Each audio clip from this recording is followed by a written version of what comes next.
বলছি, মহাত্মা গান্ধীর সমাধি হয়েছিল ৪৪ একর জমির ওপর। আচ্ছা, জওহরলাল নেহরুর সমাধি হয়েছিল ৫২ একর জমির ওপর। ইন্দিরা গান্ধীর সমাধি হয়েছিল ৪৫ একর জমির ওপর। রাজীব গান্ধীর সমাধি হয়েছিল ১৫ একর জমির ওপর।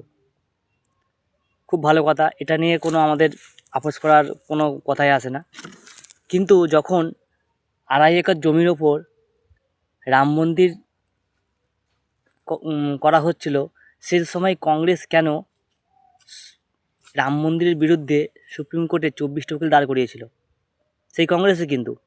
আর সেই কংগ্রেসেরই যারা প্রধানমন্ত্রী ছিলেন, তারা কেউ ৪৪ একর, কেউ ৫২ একর, কেউ ১৫ একর, কেউ ৪৫ একর জমির ওপর তাদের সমাধি দেওয়া হয়েছে। তখন একটা মানুষের সমাধিতে জায়গা লাগে কতটুকু? ৫ কাঠা, ১ কাঠা, ১ বিঘে, একর একর জমি তারা সমাধিতে ঢুকিয়ে দিয়েছেন।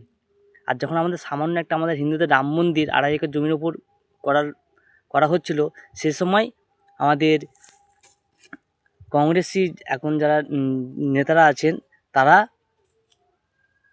সুপ্রিম কোর্টে ২৪টা উকিল দাঁড় করিয়েছিল যাতে রাম মন্দির না হয় ওই ২.৫ একর জমির ওপর। ভাবুন, আপনারা ভাবুন কী অবস্থা। শুধু তাই নয়, যেদিন রাম মন্দির উদ্বোধন হচ্ছিল, সেদিন পার্ক স্ট্রিটে আমাদের মমতা দিদি সে মিছিল বার করেছিল রাম মন্দিরের বিরুদ্ধে। তাহলে ভাবুন, এটা হিন্দু বাঁচাবে? কোনো দিনই বাঁচাবে না।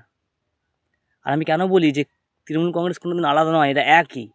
ওখানে মন্দির হওয়া নিয়ে ২৪টা উকিল দাঁড় করিয়েছিল, আর এখানে মন্দির উদ্বোধনের জন্য মমতা মিছিল বার করেছিল।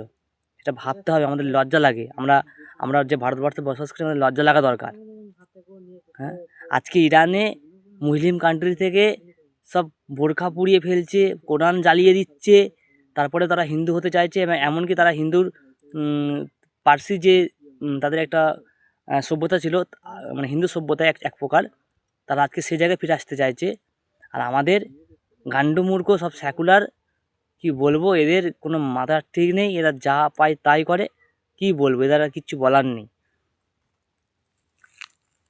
আর কি বলবো, সব কিছু হয়তো শেষ হয়ে গেল।